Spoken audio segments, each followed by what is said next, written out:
Baik,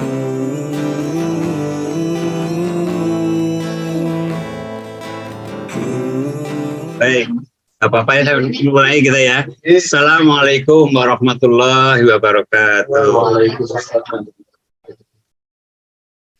Innal hamdalillah nahmaduhu wa nasta'inuhu wa nastaghfiruh wa na'udzu billahi min shururi anfusina wa min sayyiati a'malina. May yahdihillahu fala mudhillalah wa may yudlil fala hadiyalah. Asyhadu an la ilaha illallah wahdahu la syarikalah wa asyhadu anna Muhammadan abduhu wa rasuluh, amma ba'du. Alhamdulillah, Masya Allah, alhamdulillahirabbil alamin, alhamdulillahilladzi bi ni'matihi tatimmus shalihat. Alhamdulillah. Bapak-bapak, ibu-ibu, alhamdulillah. Pertama-tama kita tentu saja mengucapkan puji syukur kehadirat Allah Subhanahu wa taala di hari Sabtu yang cerah ini, Masya Allah ya. Dan alhamdulillah ya, atas rahmat dan hidayah dari Allah kita bisa berkumpul di sini dalam kondisi yang sehat, dalam kondisi bahagia ya. Dan Masya Allah ya, pertemuan kita bertemu di sini, berkumpul untuk sesuatu niat yang Masya Allah ya. Kita berkumpul untuk menuntut ilmu agama, untuk bertemu, untuk saling tolong menolong dalam kebaikan ya, saling memberikan nasihat. Masya Allah, insya Allah malaikat ikut hadir di pengajian ini. Dan tentu saja pertama kali mereka mengucapkan terima kasih luar biasa kepada Bu Yus ya, keluarga sebagai tuan rumah ya. Mudah-mudahan ya, artinya Masya Allah ini kehadiran rumah ini semoga makin barokah ya, dipakai untuk pengajian. Dan juga ini atas kehadiran nih ibu-ibu, bapak-bapak, teman-teman semuanya, anak-anak juga ya, mudah-mudahan langkah-langkah ke sini ya untuk mendapatkan pahala yang berlimpah dari Allah. Setiap langkah menuju ke tempat menuntut ilmu itu juga bisa menggugurkan dosa-dosa kita ya, dan menambah pahala tentu saja. Dan Masya Allah ya, alhamdulillah ini mudah-mudahan dimudahkan oleh Allah. Tentu saja saya mengingatkan saya sendiri. Kalau saya memberikan pengajian itu, saya selalu ingat yang nasihat dari bapak saya yang sudah meninggal dulu. Bapak saya itu kiai kampung lah, kan ngajar ngaji. Terus saya mulai ngajar ngaji, bapak saya mesti nasihat saya. Kamu ngajar ngaji satu, harus kamu doakan, setiap kalau boleh harus mendoakan kepada yang diajar ngaji. Itu nomor satu. Dalam kehidupan ini harus selalu gini, istilah Bapak saya. Coba kalau kamu setiap lihat orang, ketemu orang, itu kamu dalam hati mendoakan. Gak usah diucapkan, dalam hati. Karena apa? Kita akan hilang yang namanya buruk sangka, yang namanya benci, namanya iri. Ketika kita mendoakan orang lain. Yang kedua, kita tahu apalagi dakwah. Hidayah itu dari Allah, bukan dari kita. Kita hanya bisa menyampaikan. Dan tujuan dari dakwah supaya terjaga. Gini, ketika kita berdoa supaya bahwa kita itu tujuannya adalah orang lain mendapatkan ilmu, supaya mendapatkan kebahagiaan dunia akhirat. Tidak boleh membawa kepentingan-kepentingan pribadi, tidak boleh membawa kepentingan-kepentingan golongan, nggak boleh membawa kepentingan apapun. Bahwa dakwah itu ilallah, adalah dakwah untuk mengajak semuanya, mudah-mudahan yang hadir di sini dirahmati Allah, diberkahi Allah ya. Kemudian kadang-kadang dari satu ilmu, cuma satu ilmu aja bisa membuat seseorang mendapatkan kebaikan yang luar biasa besar. Bisa mendapatkan dia menjadi bahagia di dunia, menjadi lebih bahagia di akhirat. Kita semuanya dalam kehidupan ini pasti menghadapi problematika hidup. Semua hidup, semuanya kita ya.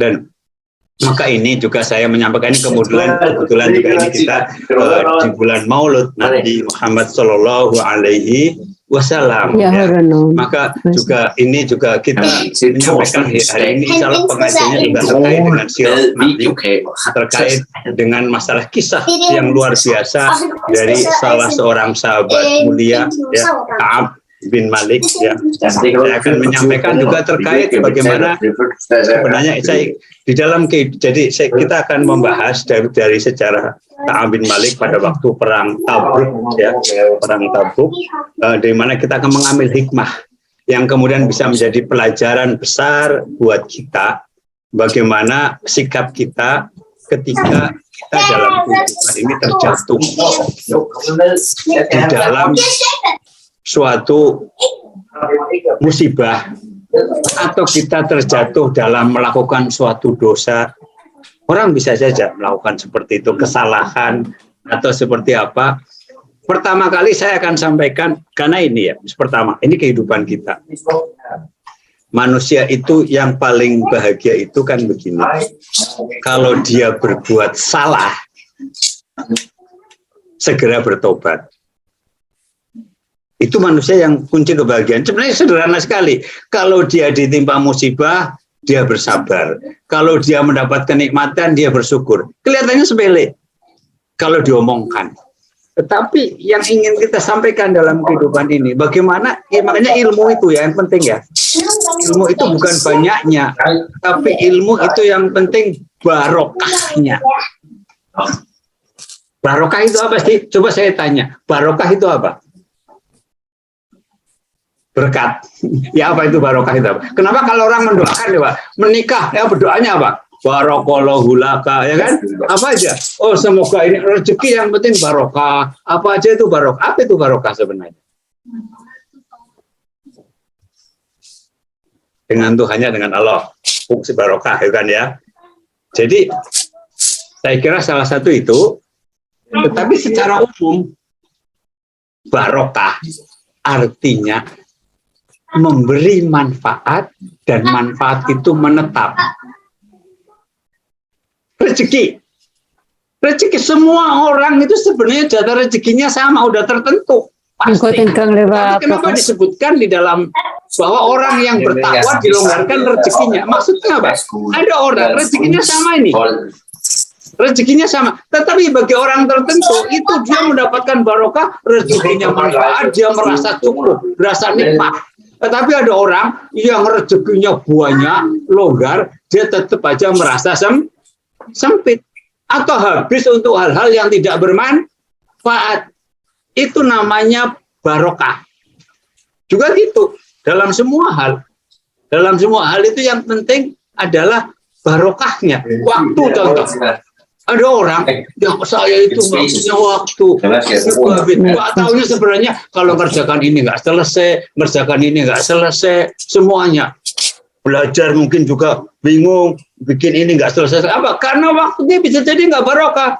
Tetapi orang yang waktunya barokah, walaupun kesibukannya banyak, tapi semuanya memberikan hasil.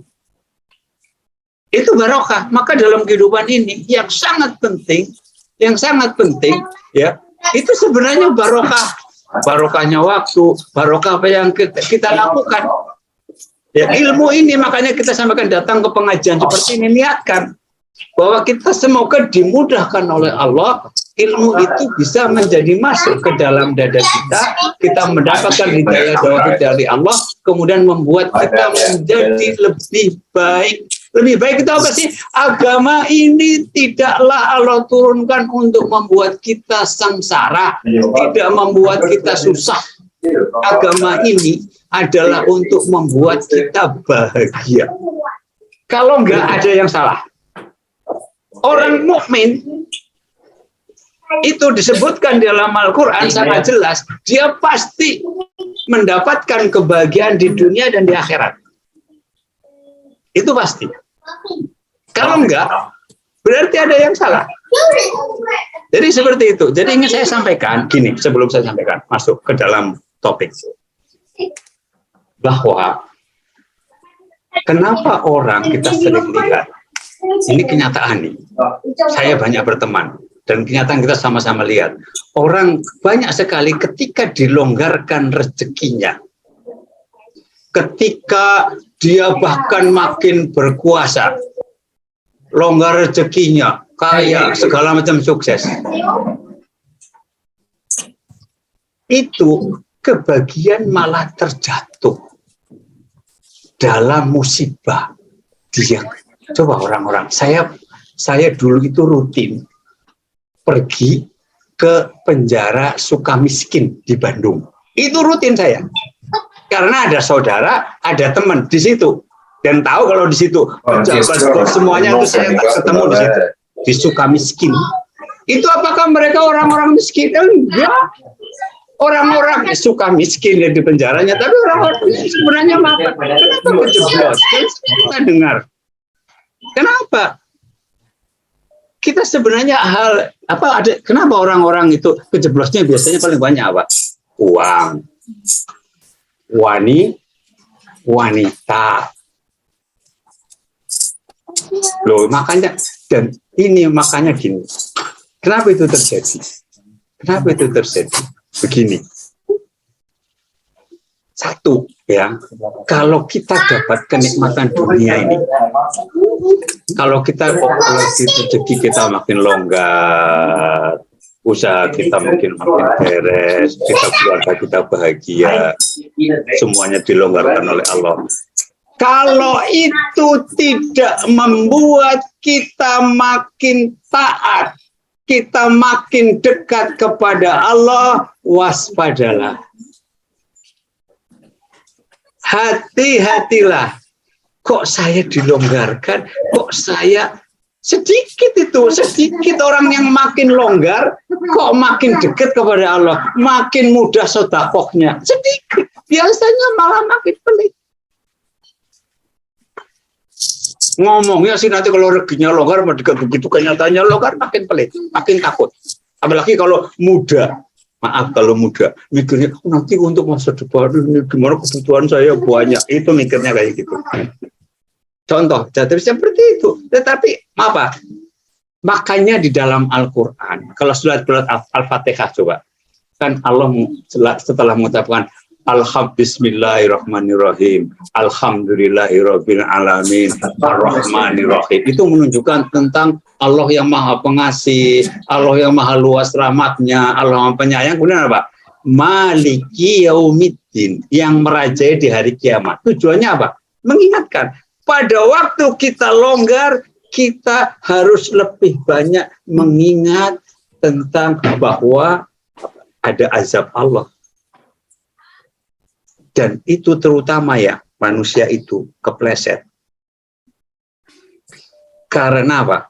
Dia kalau sendirian, itu berani bermaksiat kepada Allah. Di depan orang banyak, masalah ada orang kalau depan banyak, kelihatannya alim, taat. Gimana kalau sendirian? Nggak ada orang lain.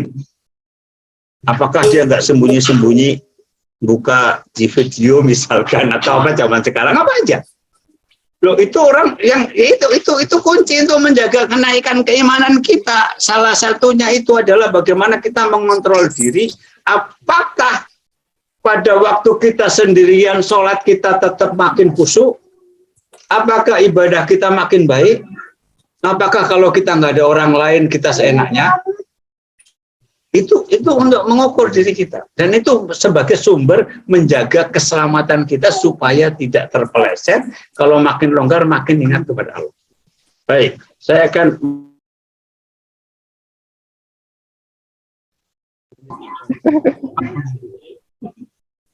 yang mana? Udah nyambung ya? Udah. Mau diganti nggak kalau boleh nih? Ini yang ya. Oke, connect ya.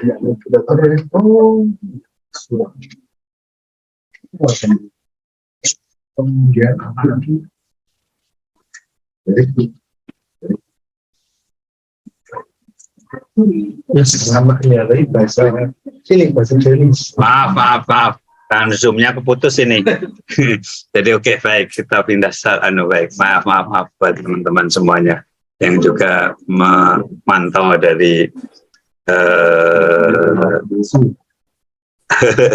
baik ya, kalau ada pertanyaan juga baik yang di Zoom juga silahkan aja untuk menuliskan ya. Kalau juga ada teman-teman di sini memotong untuk langsung tanya juga boleh ya. Baik. Jadi kita akan mengisahkan pada hari ini tentang kisah sahabat Ka'ab bin Malik ya. Jadi ini kisah tentang seorang sahabat mulia. Bayangkan, beliau sahabat yang sangat mulia. Beliau sahabat yang ikut Islam, masuk Islam sejak awal ya, ikut di dalam perang Badar ya, yang ikut di dalam berbagai macam peperangan ya. Ini ada di dalam, nanti kisahnya ini sebenarnya kisah ini ada di dalam tafsir ya, kita membaca tafsir dalam surat At-Taubah ayat 117 sampai 119 dari surat At-Taubah. Ini akan menceritakan kisah sahabat Ka'ab bin Malik ya, yang ini menjadi pahlawan, kisah luar biasa di dalam perang Tabuk, tetapi bukan karena pahlawan jagoan perang, bukan ya. Jadi makasih. Oh ya, Pak.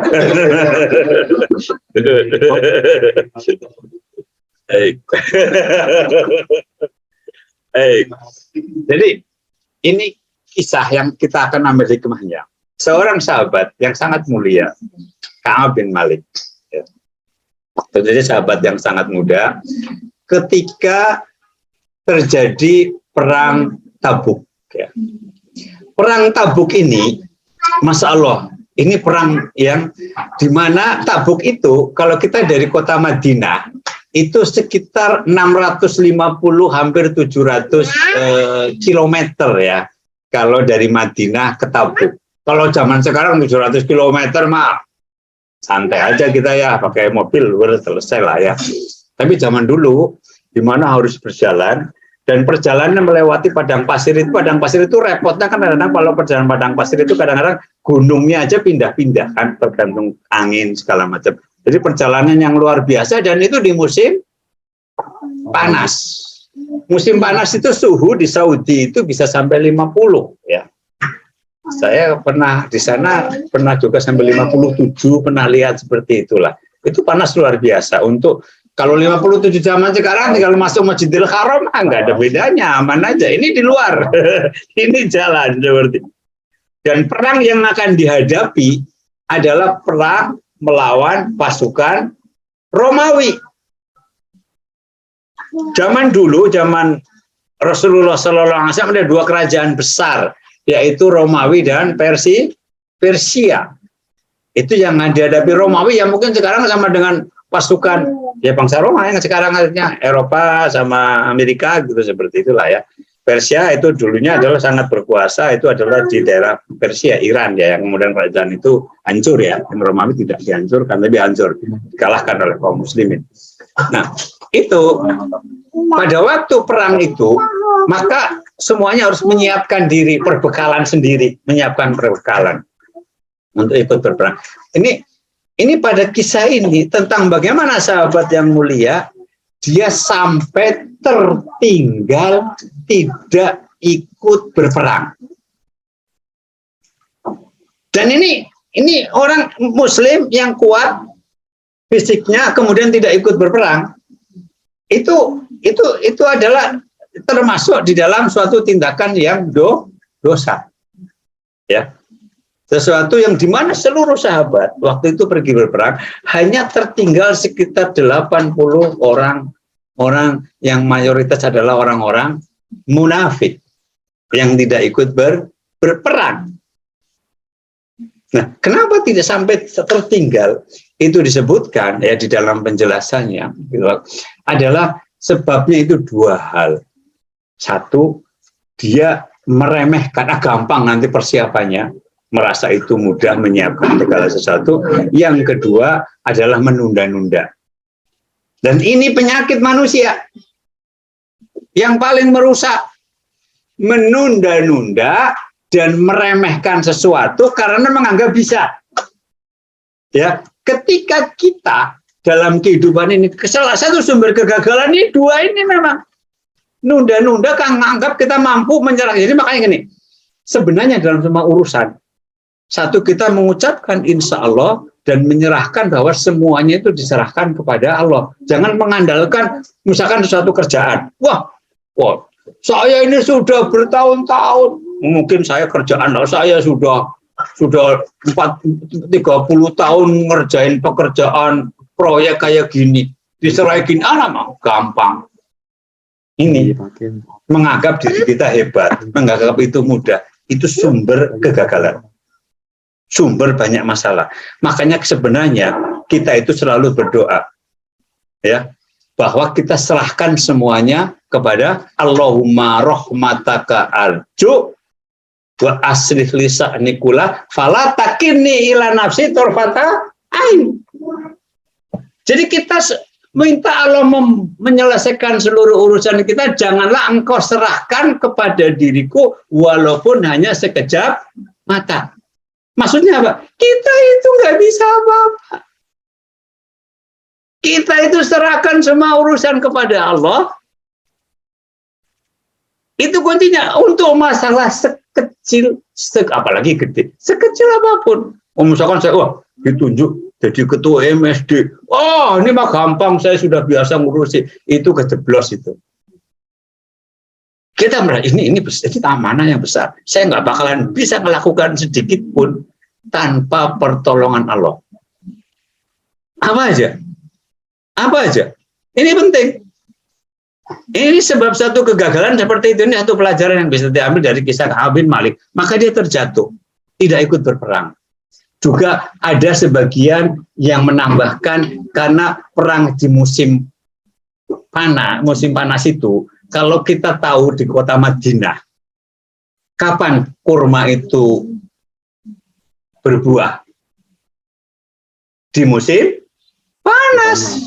Saat panen luar biasa itu di musim panas. Juga ada godaan dunia.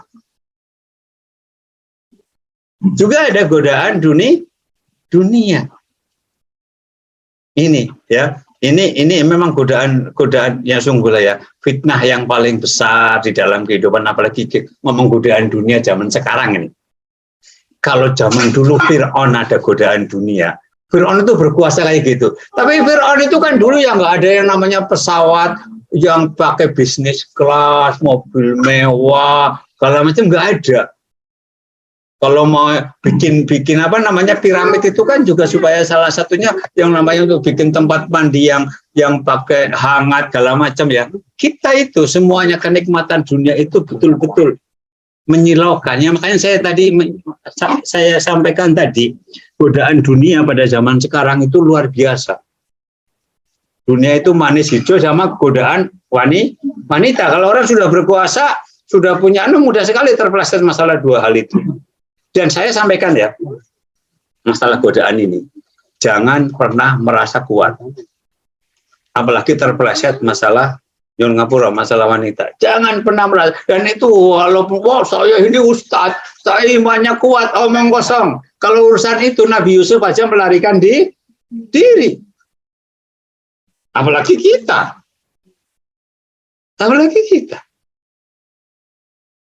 Itu harus sumber dari musibah tadi saya sampaikan ke situ. Jadi ini, kemudian Ka'ab bin Malik betul-betul akhirnya tidak berangkat.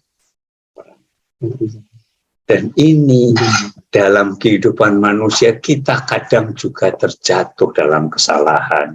Kita jatuh di dalam kadang dosa.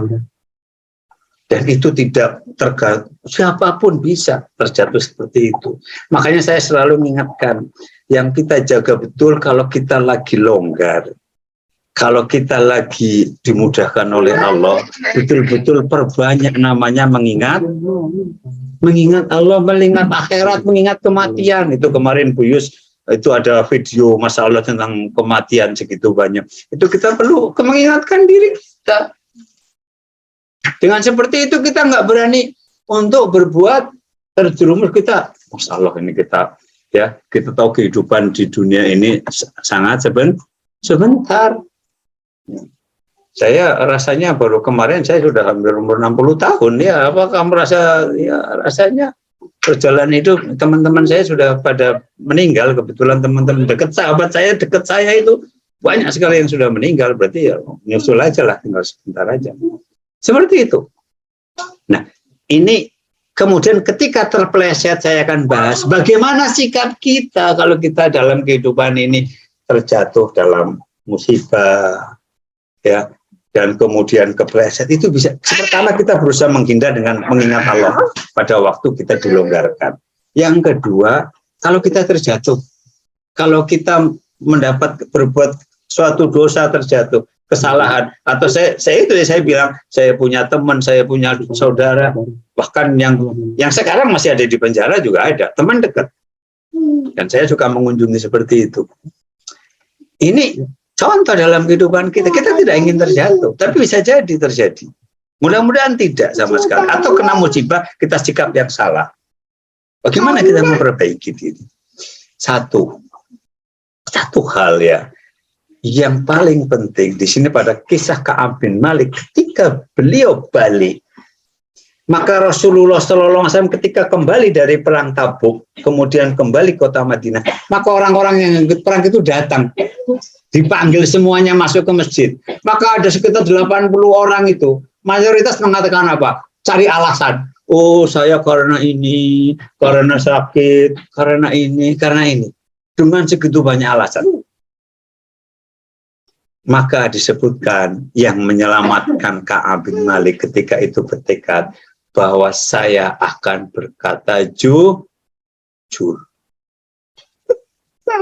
Sungguh, yang namanya kejujuran itu sumber keselamatan, yang namanya kebohongan itu sumber dosa dan kehancuran.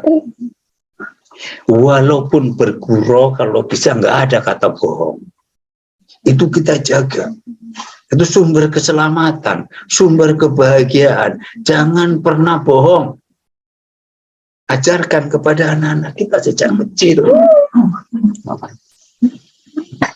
Ajarkan kepada diri kita. Jadi ketika balik, maka disebutkan. Maka semuanya, saya melihat ada 80 orang-orang munafik itu semuanya mengatakan dengan berbagai alasan. Dan Rasulullah SAW apa? Ya kemudian menerimanya. Dan kemudian mendoakannya. Tetapi apakah Allah mengampuni mereka? Tidak. Apakah kemudian mereka dihukum? Tidak. Tetapi Ka'ab bin Malik ya dengan bersama dua sahabat lainnya mengatakan di situ, dia menjawab dengan penuh kejujuran bahwa tidak ada alasan. Tidak ada satupun alasan yang membuat dia kenapa tidak berangkat berperang. Saya sehat, saya punya kemampuan dibandingkan dengan perang-perang sebelumnya. Maka dia mengatakan, saya tidak bisa berkata, tidak ada alasan apapun kenapa saya tidak berperang, tidak ada alasan syar'i membuat dia tidak berangkat berperang. Ya, jadi ini ya pelajaran dari yang kita ambil dari ini ya, ketika kita banyak orang ini ketika gagal, ketika berbuat kesalahan, cari alasan, nyalahkan orang lain. Kemudian kalau sekali bohong, coba gampang aja yang bohong lah. Ini mau berangkat ke sini, berangkat ke rumah teman gitu, manggil. Oh, makan di rumah. Saya sudah makan, padahal belum.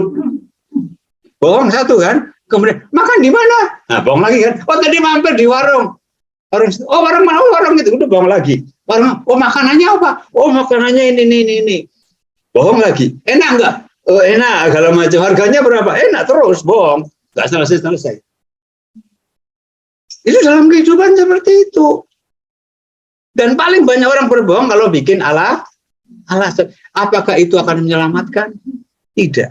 Ketika mengatakan, Ka'ab bin Malik mengatakan saya tidak berani berbohong karena saya takut itu membuat saya akan dibenci, kelak akan dibenci oleh Rasulullah SAW. Ketika kita bohong, tujuannya apa sih? Supaya orang itu bisa menerima kan? Kita padahal itu nanti ujungnya bisa jadi membuat kita dibenci oleh orang tersebut yang kita bohongi. Kalau kita tahu, dia tahu kita berbohong dan ujungnya seperti itu. Bohong ujungnya akan membuat musibah, membuat kehancuran. Dan ini yang dilakukan oleh Ka'ab bin Malik pertama kali adalah dia betul-betul berkata jujur, yang mengatakan inilah yang menyelamatkanku, walaupun ada konsekuensinya saat itu. Lainnya dibebaskan begitu saja.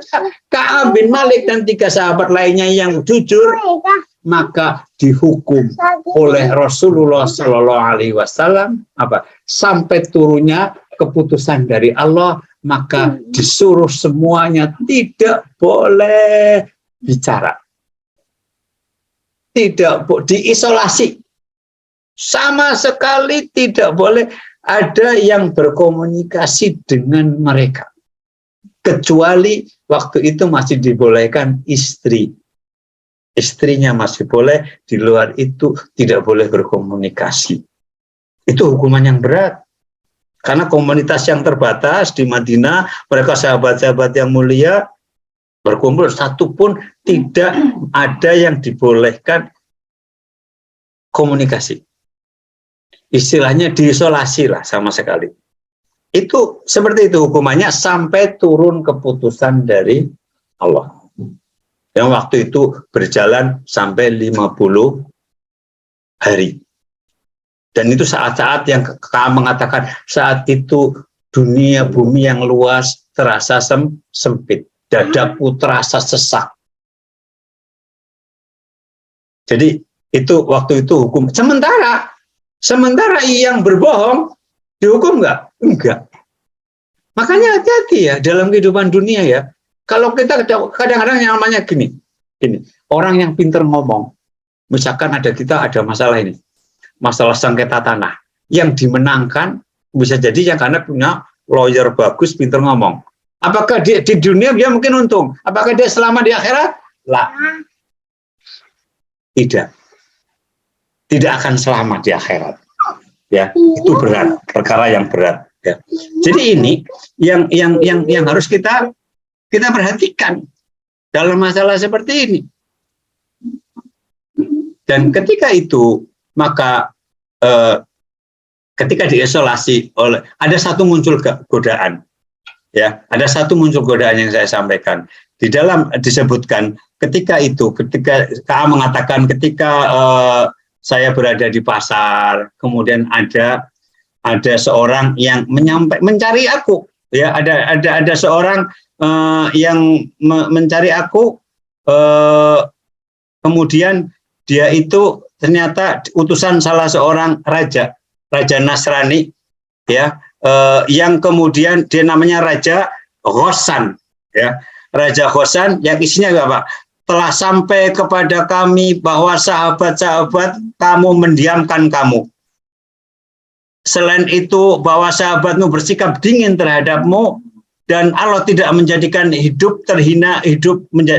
Allah tidak menjadikan engkau hidup terhina dan hina. Maka ikutlah dengan kami di Ghassan dan kami akan melayanimu. Jadi ini ya kadang kalau kita terjatuh dalam suatu hukuman, ya kita satu jujur dan siap menerima konsekuensi. Ini kita sikap mental yang kita nggak dididik itu. Kalau kita berbuat salah, ya siaplah konsekuensinya. Kadang-kadang anak-anak itu kadang-kadang nggak siap menerima konsekuensi padahal kita hadapi, nggak ada masalah sebenarnya dalam kehidupan. Kadang kita berbuat salah, sudah, ya memang konsekuensi kita bersikap menjadi seorang yang mentalnya tangguh, jujur, dan kemudian tangguh. Kemudian setelah itu, kadang-kadang setelah dihukum juga di sini ada godaan. Godaan apa? Godaan dari pihak lain yang kemudian untuk menawarkan sesuatu. Di sini ada godaan, kemudian ditawarkan untuk pindah ke negeri di daerah namanya di Ghassan, di Raja Ghassan ditawari untuk pindah ke sana dengan fasilitas seperti itu. Ini bahaya sekali. Ketika kita jatuh dalam kesalahan, muncul, coba makanya kalau orang kita berbuat sesuatu ya ada masalah ya, jangan, ada kan orang masalah, larinya malah minum-minuman keras, alkohol, segala macam, ngobrol curhat dengan orang yang salah. Solusinya sudah terjatuh korupsi, solusinya nyogok misalkan. Sudah makin jauh dari kebenaran, tidak akan kembali kepada Allah. Dan itu banyak terjadi di masyarakat. Ini ketika muncul godaan seperti apa yang dilakukan, maka sungguh surat itu langsung dibakar. Langsung dibakar. Makanya kadang-kadang kalau kita mau selamat dari satu godaan, maka tutuplah godaan itu secepatnya di awal waktu. Ada tiba-tiba WhatsApp masuk ke saya, gambarnya wanita cantik, dengan tujuan apa yang pertama lakukan, langsung diblok, jangan siapa ini ya, disimpan nanti kalau saat lo kita lagi sengisut sendirian, siapa tahu ini siapa mbak, sudah bubar. Nah kalau udah terlanjur makin berat. Saya itu dulu suka ikut tim masalah apa namanya yang mengatasi persoalan keluarga yang segala macam ya gitu ya. Itu kalau sudah terlanjur jauh, aduh rumit. Paling aman itu kalau di awal ditutup. Juga dalam masalah yang sifatnya maksiat itu ditutup dari awal. Tawaran yang buruk itu langsung kita lari. Kita harus merasa diri kita itu lemah. Dan memang lemah. Manusia itu lemah. Tanpa pertolongan Allah kita nggak bisa apa-apa. Jadi itu salah satu pelajaran dari godaan yang diterima oleh Ka'ab ketika dia diisolasi. Ya. Jadi itulah hidup kita memang akan diuji ya. Itu harus kita tahu ya. Jadi di dalam kehidupan ini dalam surat Al-Ankabut ayat 2 dan 3 kan apa? Akhasiban nas ayutroka ayakulu amana wa hum la tanun. Apakah manusia kalau saya mengatakan saya mukmin akan diuji, dibiarkan begitu saja? Enggak. Kita hidup itu pasti diuji. Enggak ada kita hidup yang enggak akan diuji. Namanya mengatakan cinta, kemudian menikahi seorang wanita, kalau laki-laki, itu diuji. Benar enggak? Dengan segala kondisinya, tetap setia, tetap betul-betul sayang, nggak melakukan KDRT kalau zaman sekarang segala macam ya. Itu kita akan diuji dalam kehidupan ini apa saja. Maka di sini ketika itu ya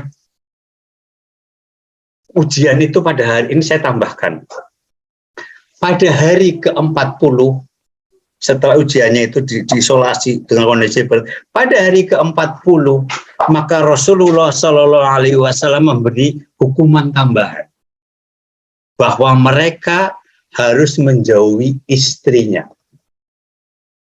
dan ini sangat berat dan ini pelajaran ya dalam kehidupan ini ya. Dalam kehidupan ini keluarga itu Masya Allah itu paling penting dalam kehidupan ini keluarga. Ingat itu harganya sangat mahal itu keluarga.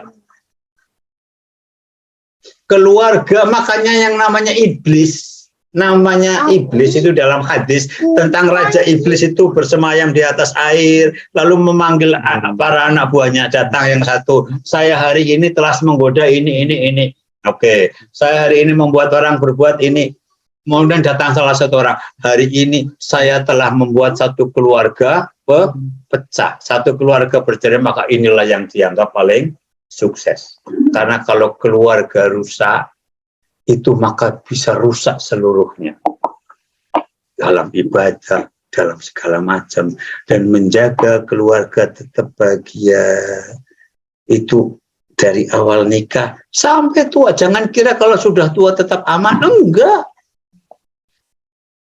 Saya punya teman-teman yang saat pensiun malah keluarganya berantakan. Yang namanya saya suka istri atau suami keluarga itu sumber untuk memudahkan kita masuk surga. Selain tentu saja nomor satu kalau punya orang tua itu pintu surga luar biasa. Tapi selain itu coba kalau seorang laki-laki makanya kalau ngomong laki-laki itu yang baik apa sih? Ya lihat bagaimana kebaikannya kepada keluarganya. Kalau cuma kamu sama orang lain itu mah bukan ukuran sesungguhnya. Coba di dalam keluarganya seperti apa. Dan itu ladang untuk masuk surga. Istri juga kepada suami, suami juga kepada istri. Semuanya. maka itu ingat itu harga. Kan coba ini, ketika ujian menjadi berat, apa dalam kehidupan ini menjadi ringan ketika kita masih kumpul dalam satu keluarga. Lah saya itu istilahnya saya hidup di mana-mana, di Espok itu kemarin mikirnya nggak ada orang Indonesia, cuma saya berdua sama istri. Kalau Waalaikumsalam warahmatullahi wabarakatuh. Oh, silakan. Monggo. Wow. Oke, silakan. Ya, salah.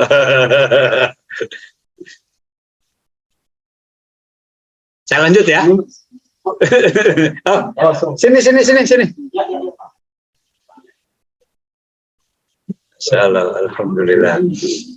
Ya, saya lanjutkan. Seki. Ini, salah. Di sini juga nggak apa-apa.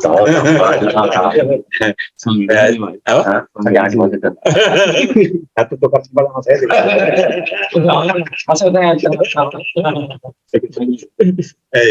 Jadi saya lanjutkan ya. Jadi ketika hukuman pada hari ke-50 di 10 hari terakhir itu, maka hukumannya ditambah, tidak boleh lagi istrinya untuk berkumpul, harus berpisah. Dan ini berat. Saya sampaikan, saya tadi saya dengar, kehidupan ini sungguh ya, bahwa keluarga itu betul-betul penting sekali. Menjaga keluarga tetap harmonis, itu kuncinya apa sih? Ya, jadi orang itu satu ya jelas pasti butuh kesabaran, butuh tanggung jawab, butuh memaafkan, dan istilahnya gini, muamalah mestinya, muamalah yang terbaik itu adalah dalam keluarga.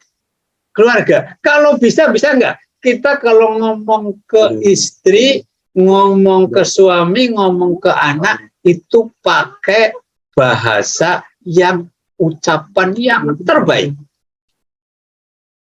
Saya ini bukan ya. Saya ngalami dalam kehidupan saya. Saya dulu itu mungkin tipenya semangat, mendidik anak itu gayanya agak keras. Anak saya laki-laki, semua anak laki-laki maka harus dididik keras supaya kuat gitu kan. Setelah saya tua, anak-anak saya gede, saya belajar. Ternyata ketika itu hubungannya tidak terlalu akrab dengan anak-anak saya yang laki-laki makin gede, maka saya ubah setelannya. Pokoknya saya berusaha mengucapkan ucapan yang wah masya Allah hebat sekali kamu nak. Ucapan dulu nggak muncul gitu kan. Saya munculkan masya Allah. Itu kalau biasanya kita kan muncul ke anak kecil kan ya. Ini makin gede saya jaga. Itu rupanya hanya dengan kelembutan, walaupun sebenarnya saya suka cerita. Coba kalau yang nanti punya anak yang sudah mulai ABG itu 16, 17, 18 ya. Fisiknya gede, mikirnya kadang belum nyampe. Itu kan mungkin yang ahli psikologi tahu itu, kadang-kadang perkembangan fisiknya lebih cepat dari perkembangan otaknya itu kan. Jadi itu kan nyebelin itu kan. Pokoknya nyebelin banget lah pokoknya. Tapi saya tahan ini 100, pokoknya tetap keluarnya ucapan yang terbaik, padahal dalam dada tetap aja keluar yang itu, masya Allah. Itu kemudian kedekatan itu berubah menjadi baik. Juga saya bersaudara 11 kakak beradik itu. Akhirnya kita setelah makin tua sepakat, kita mencoba untuk hanya mengucapin ucapan yang terbaik di dalam grup WA keluarga ber-11 pun kita hanya mencoba ucap. Itu merubah banyak hal kedekatan. Kadang-kadang kita lupa kalau sama bos, sama teman kita lembut, kalau sama ngomongnya seenaknya saja. Ini muamalah terbaik karena jadi ini buat apa pentingnya keluarga, karena di sini disebutkan di 10 hari terakhir dipisahkan dari keluarga. Sama sekali nggak boleh ngomong, dan mengatakan itulah yang saya sangat sumpek, sangat berat.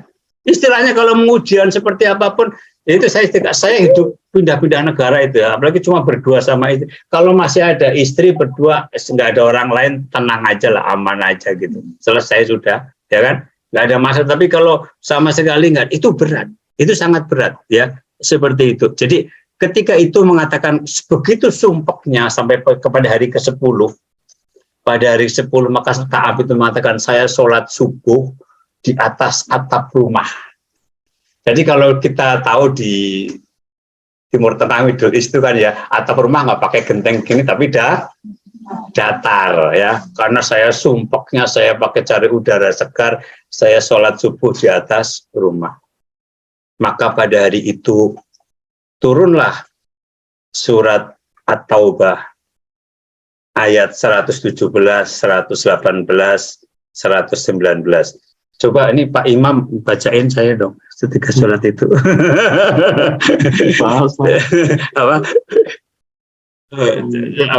Atau bahasa 103 mungkin ada baca artinya, mungkin tadi Pak Anur dibaca sambil tadi kan lupa nggak dibuka pakai baca Quran dulu, dibaca dulu. Ini ada imam kita ya, nanti 117, 118, 119. Iya, atau 118 ya. Apa? Oh, ini saya ingat bahasa Indonesia ada ini. Apa? Boleh, Bu. Boleh. Sekalian dengan artinya boleh. Iya. Iya. Atau apa awalnya? Yang penting. Ta'awud ya.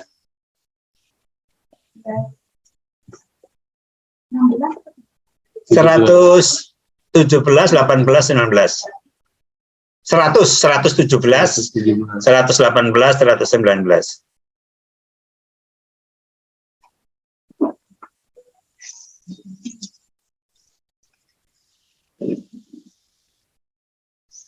لقد تاب الله على النبي والمهاجرين والأنصار الذين اتبعوه في ساعة العسرة من بعد ما كاد يزيغ قلوب فريق منهم ثم تاب عليهم إنه بهم رؤوف رحيم.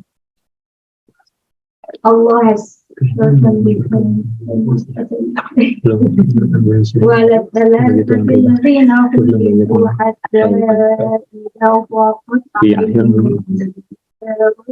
ضاقت وضاقت عليهم أنفسهم وظنوا أن لا ملجأ من الله إلا إليه ثم تاب عليهم ليتابوا إن الله هو التواب الرحيم.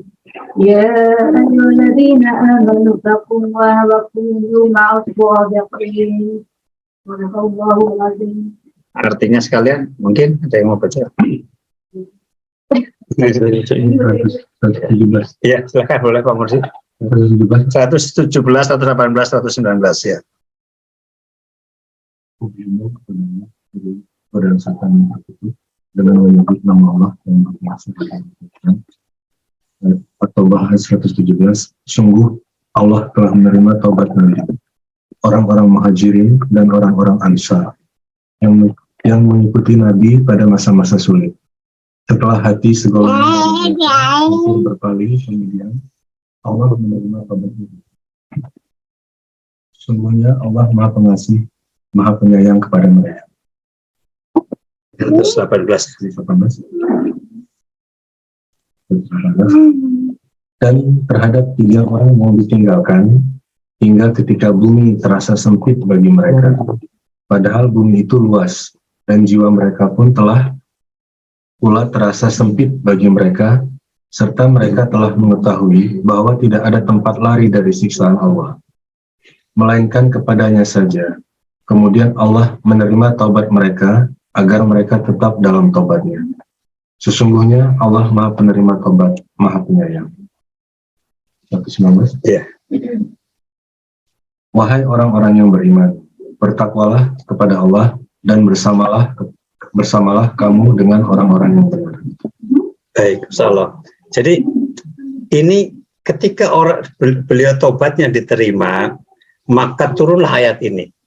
Langsung ayat firman dari Allah menunjukkan bahwa taubatnya telah diterima ya. Bahwa waktu itu setelah sholat subuh kemudian Rasulullah memberitahukan orang di masjid tentang turunnya ayat ini, maka manusia saat itu berlari. Ada yang pakai kuda, ada yang berlari, ada yang naik gunung untuk apa? Untuk memberitahu bahwa taubatnya diterima. Ini Masya Allah ya.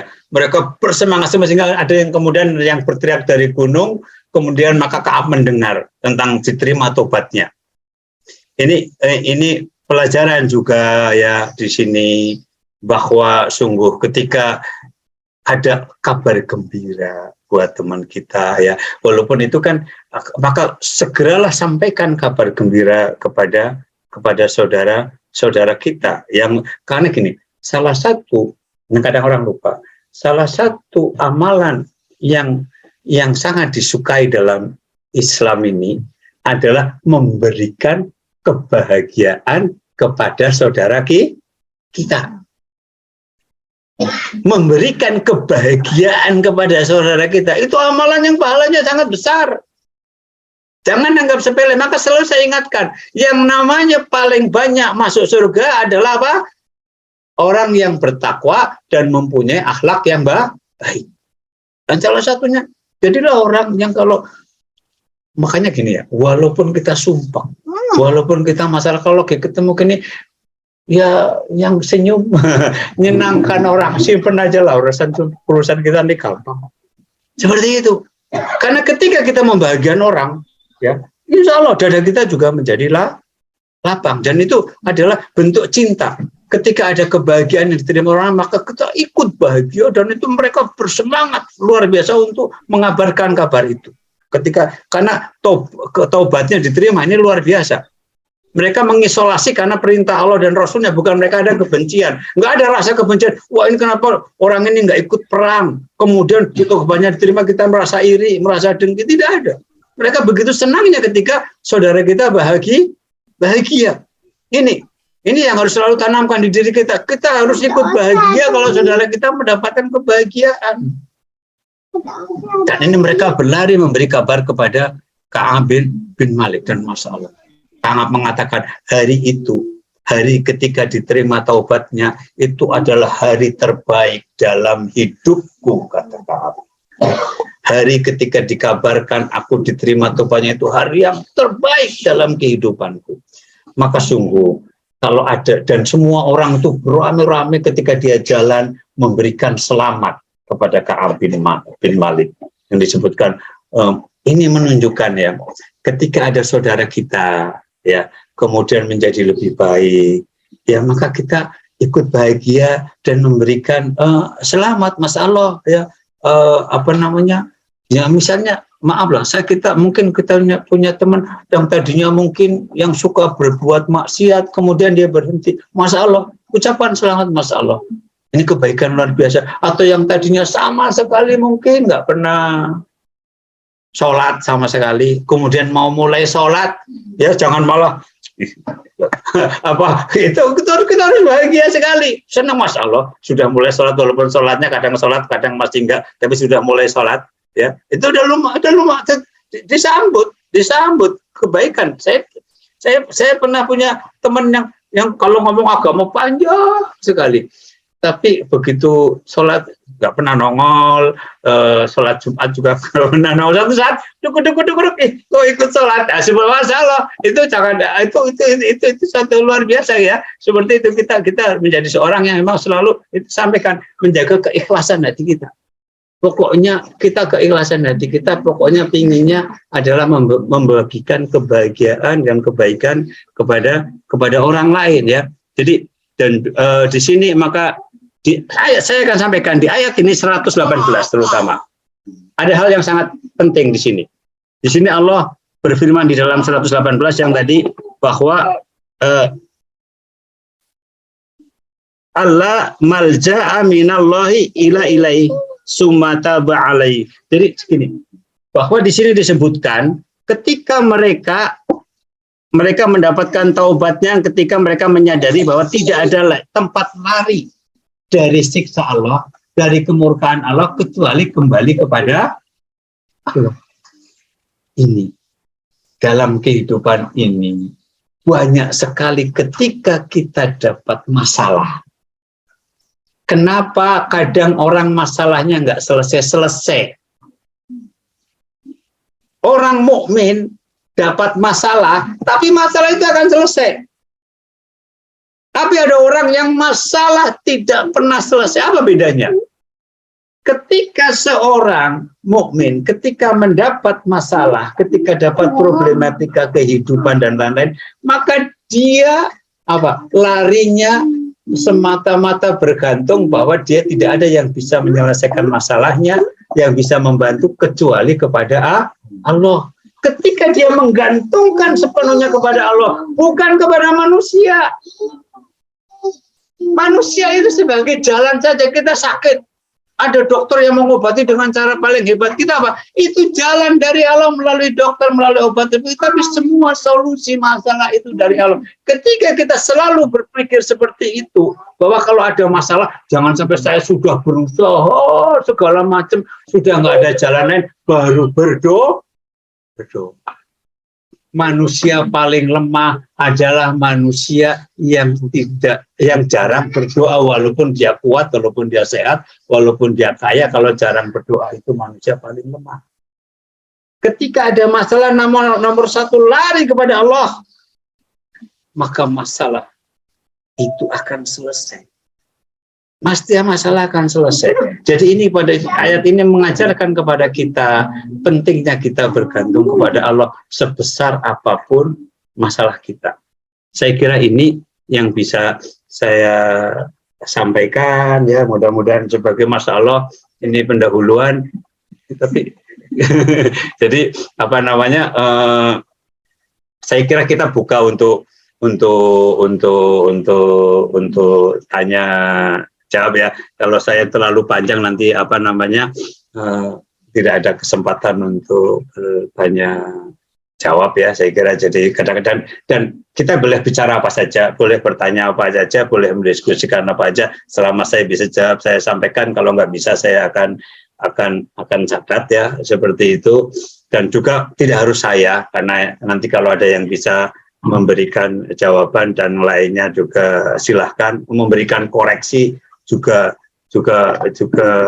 monggo ya. Saya ingat dulu saya ngajar itu, ini kan orang-orang pinter ini, saya dulu pernah ngajar pengajian di PU itu, saya suka cerita itu. Ada yang kalau saya selalu rajin datang, selalu protes, selalu mengkritik panjang, tapi masalah itu malah jadi teman dekat itu ujungnya. Ya, saya dalam kehidupan seperti itu saya sangat terbuka juga di dalam masalah seperti ini, apalagi dalam kita adalah untuk mencari kebaikan. Saya kira itu saja yang bisa saya sampaikan sementara. Monggo kalau ada pertanyaan dan lain-lain. Assalamualaikum, Pak. Waalaikumsalam warahmatullahi wabarakatuh. Silahkan Bu Didin. Di chat, Pak, saya sudah ngechat. Oh, oke. Baik. Dari Bu Didin ya. Assalamualaikum Pak, izin bertanya, bagaimana jika kita mengabarkan kabar gembira tapi takut menjadi ria, atau bagaimana jika justru menimbulkan ain ya. Baik, ini menyampaikan kabar gembira yang kita terima ya, artinya ya yang ditakutkan kita menjadi ria atau juga menimbulkan ain ya. Maka di sini memang betul ya, resiko ria ya, ketika kita menyampaikan sesuatu kemudian tujuannya adalah menjadi semacam pamer ya, atau kemudian juga kalau kita menyampaikan hal-hal yang kemudian menimbulkan orang hasad atau iri, kemudian timbul yang namanya ain ya. Kita tahu ain ya, kalau bagi yang nggak tahu, artinya penyakit yang bisa muncul dari tatapan mata ya, seperti itu. Nah ini bagaimana menghindari tersebut? Sebenarnya memang tidak selalu semua kabar gembira itu disampaikan secara terbuka ke semua orang ya. Dan mengenai ria atau tidak, memang itu masalah sifatnya adalah hati ya, sifatnya yang kita harus menjaga diri kita ya. Kalau memang ada keperluannya ya kita sampaikan dengan tetap menjaga hati juga, karena ada ibadah-ibadah ada yang selalu kan memang pasti terbuka yang tidak bisa disembunyikan. Kalau seperti kita rajin yang sifatnya tersembunyi lah, ya nggak perlu disampaikan. Mungkin kita kalau setiap hari baca Quran bisa habis 2 juz, ya nggak usah diceritakan ngapain seperti itu. Misalkan satu yang memang hanya kita dengan Allah misalkan. Tetapi kalau yang sifatnya umum maka tidak apa-apa, memang lebih banyak masalah menjaga hati. Dan ain ya memang tidak perlu menyampaikan semua hal, resiko itu ain itu memang ada.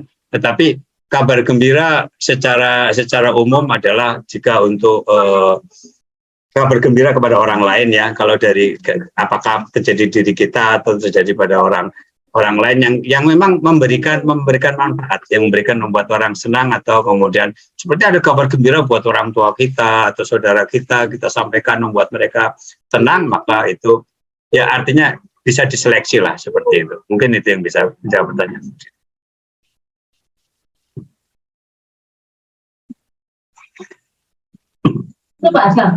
Ya, silakan.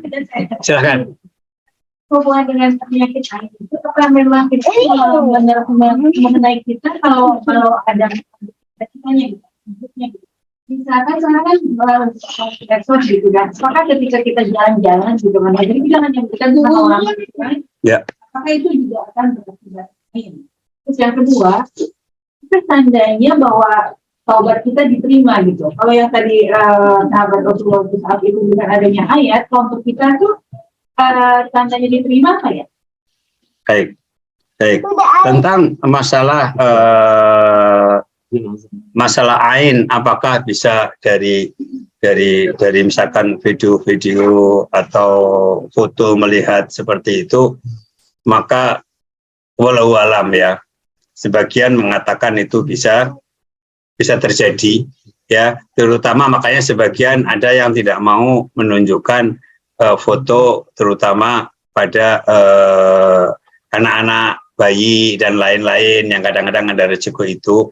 Tetapi walau alam, karena sebagian mengatakan itu juga harus ketemu langsung, tatapan langsung, sebagian mengatakan juga mungkin dari foto, saya nggak tahu pasti, walau alam ya, karena di situ tidak. Ya, apakah betul-betul bisa dari foto ataukah harus ketemu langsung? Tapi yang jelas yang lebih berisiko adalah ketemu langsung. Makanya kita harus mengucapkan, makanya gini, kalau ada bayi lahir, wah lucu sekali, masya Allah, alhamdulillah, maka kita menambahkan adalah masya Allah, tabarakallah, masya Allah, untuk melindungi dari ain. Ya, sebagaimana kita ada disebutkan dalam surat Kahfi. Seperti itu, tambahkanlah itu untuk melindungi dari ain. Seperti itu. Yang kedua, mengenai taubat itu bagaimana bukti bahwa seorang taubatnya itu diterima, ya. Seorang yang taubatnya diterima memang tidak akan bisa mengetahui secara pasti. Kalau pada kasus ini ada turun ayat, sebenarnya kita tidak tahu. Maka sebenarnya secara umum, ketika itu kita menjadi lebih baik dan kita memperbaiki dengan lebih banyak amal soleh. Gini ya, salah satu bukti seseorang itu tobatnya diterima, sebenarnya dia menjadi seorang yang kemudian setelah itu memperbanyak amal soleh. Makanya gini, kalau kita berbuat satu dosa, maka segeralah lakukan perbuatan baik. Tobat itu kan menyadari itu salah, kemudian tidak mengulangi lagi, kemudian tutuplah keburukan itu dengan kebaikan. Kita nggak tahu 100% apakah diterima atau tidak, kita tidak akan mengetahui. Tetapi ketika kita menjadi baik, berusaha tidak mengulangi, bisa jadi orang mengulangi lagi, ya bertobat lagi. Manusia memang seperti itu. Manusia kadang memang terjatuh dalam kesalahan bisa berkali-kali, nggak cuma satu kali. Seperti itu. Tetapi bakal gini, pokoknya kalau kita caranya, lakukanlah perbuatan baik. Itu untuk menutup dosa-dosa kita. Saya untuk menutup taubat. Dan perbuatan baik itu saya sampaikan apa saja. Jangan pernah remehkan perbuatan baik. Gini, ketika orang melakukan perbuatan baik, bukti perbuatan baik diterima itu apa? Allah bukakan pintu kebaikan yang lainnya. Ya, kalau dalam kejahatan juga gitu. Kalau kita berbuat jahat, tidak segera bertobat, bisa bukakan Allah kejahatan lain yang lebih besar. Makanya di istilahnya dalam ada istilah residivis. Awalnya maling ayam, lama-lama maling mobil. Kalau tidak segera bertobat, sama seperti jangan remehkan dosa kecil. Dan juga jangan remehkan amalan sekecil apapun. Saya kira itu. Ada pertanyaan lain, monggo. Atau menambahkan juga boleh. Mengurangi juga boleh.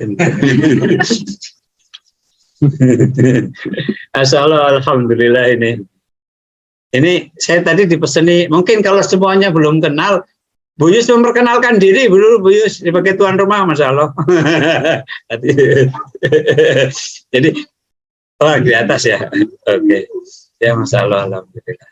Ini juga, silakan. Oh silakan. Apa? Apa sampai mata air ya? Oh, Masya Allah. Jadi mendengarkan Masya Allah.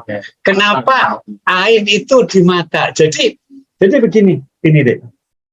Jadi tatapan mata, orang menatap itu, orang yang ditatap bisa kena jadi sakit. Jadi kan orang natap mata itu kan bisa natap gini, natap menunjukkan orang itu suka, menunjukkan tidak. Oh, dari mata jatuh ke hati, iya betul ya, itu kata Bu Dokter itu. Jadi dari tatapan mata, makanya kita kalau melihat orang itu bisa dengan mata melihat itu kan orang nggak suka kan bisa natapnya kayak tajam gitu kan ya. Yang ditatap itu bisa jatuh sakit, bisa jadi kena penyakit seperti itu. Itu namanya sakit ain seperti itu.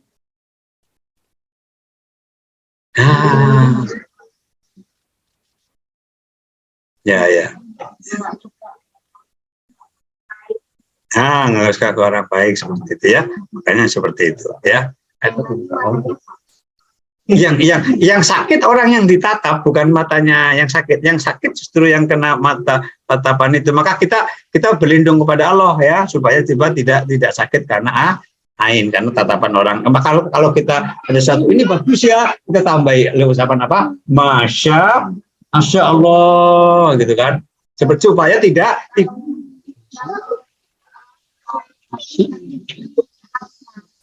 iya, misalkan Masya Allah cakepnya, pinternya seperti itu. Iya betul. Masya Allah, betul. Iya, Masya Allah bunganya indah. Iya, Masya Allah, Masya Allah pinter. Masya Allah itu. Oh ya, Bu Yus. Ini ada usulan Mas Randi, ini masalah sebagai tuan rumah supaya mungkin ngasih kata sambutan ambil sendiri. Karena ini kan nggak semuanya kenal Bu Yus ini masalah ini. Silakan. Di sini saya silakan dulu. Masya Allah. Waalaikumsalam warahmatullahi wabarakatuh.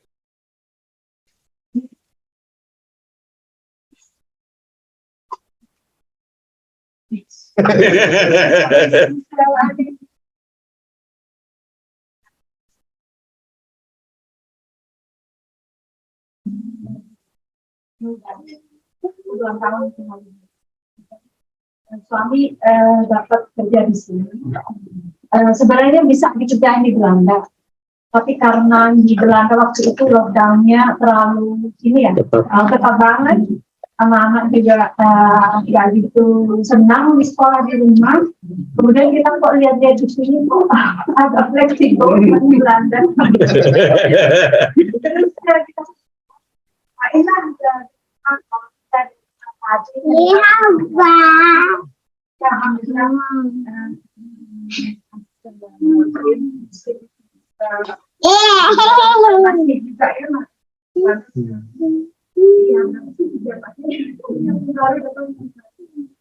Jadi pasti bolak-balik soalnya. Tapi insya Allah, at least kita di sini sampai 2024.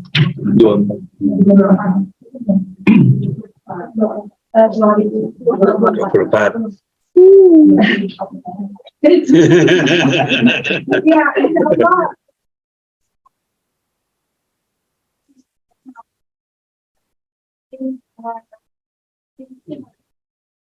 Oke.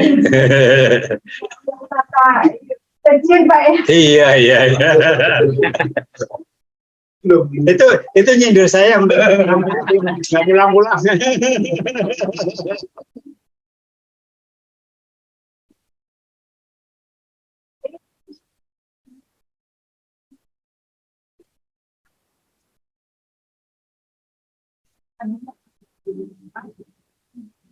Kalau tinggal di Nine saya bisa nyari tempat tidur di sana.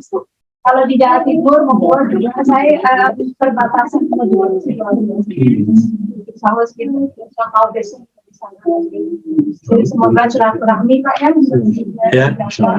Soalnya saya ngerti diaspora di luar negeri itu kayak gimana. Saya juga nasibnya sama Pak. Soalnya kita juga pindah-pindah beda-beda. Selalu nyari antena orang Indonesia. Iya. Tinggi-tingginya.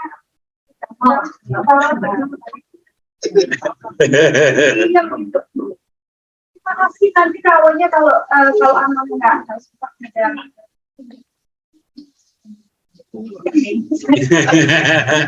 Terus di luar ada kamu cari aja ada kunci ya. Ada danau juga tadi saya udah ke sana.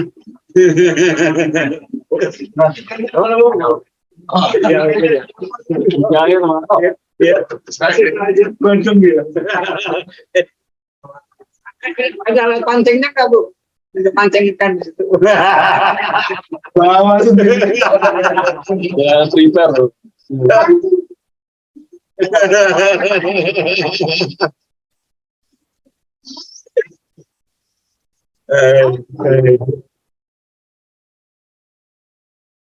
Apa? Mau sholat dulu. Oh, setelah nggak ada masalah. Udah zuhur emang ya? Oh, baik kalau gitu. Baik, udah jam 1 ya? Baik, ya, baik. Doa dulu, Doa dulu, saya kan.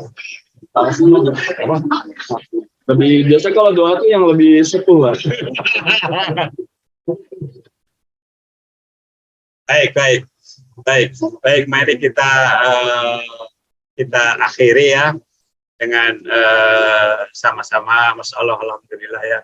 Mudah-mudahan ini kita akhiri alhamdulillah ya kita. Masya Allah teman-teman ya untuk terima kasih atas kehadirannya ya. Mudah-mudahan kita bisa mendapatkan manfaat ya dari kehadiran ini. Mari kita tutup sama-sama dengan membaca doa. A'udzubillahi minasyaitonirrajim. Bismillahirrahmanirrahim. Allahumma sholli ala Muhammad wa ala ali Muhammad kama shallaita ala Ibrahim wa ala ali Ibrahim fil alamin innaka Hamidum Majid wa barik ala Muhammad wa ala ali Muhammad kama barakta ala Ibrahim wa ala ali Ibrahim fil alamin innaka Hamidum Majid. Allahumma inni as'alukal huda wa tuqa wal afaf wal ghina. Allahumma afrik alaina sabran wasabit aqdamana fangsurna alal qaumil kafirin. Rabbi auzi'ni an askura ni'mataka allati an'amta alayya wa ala walidayya wa an a'malan salihan tardahu wa aslih li fi dzurriyyati inni tubtu ilaika wa inni minal muslimin.